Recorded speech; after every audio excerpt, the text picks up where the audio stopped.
Naubusan ka ng gas. Wala ka pang budget, pambili ng gas, bigla ka naubusan ng gas. Madali lang yan, easy peasy. Oh, life hacks to ha. Ganito lang gawin mo. Kuha ka lang ng patungan. Tapos kung meron kang basket na hindi na ginagamit, gaya nito, basket to sa bike eh. Yan, kuhain mo lang yan, ilagay mo sa patungan. Tapos, lagyan mo ng uling. Ganun kadali oh. Pag may uling na, papagain mo. Pag nagbaga na yan, diyan ka na magluto. O, di ba? Easy peasy. O, lagay mo na yung kaldero, magsaing ka.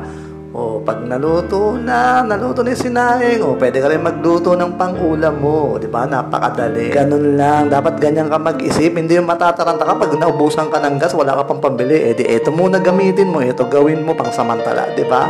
Ayos!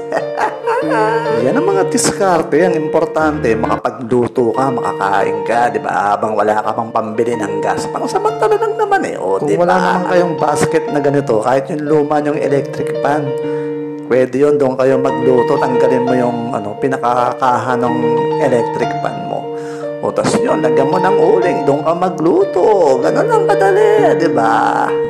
Hi guys, flex ko lang itong ginawa ko kasi naubusan ako ng gas eh. Bigla naubusan ng gas. Eh, wala pa akong budget, wala pang pambili. Kaya nag-isip ako kung saan ako magluluto. Kaya eto, naisipan ko dito magluto.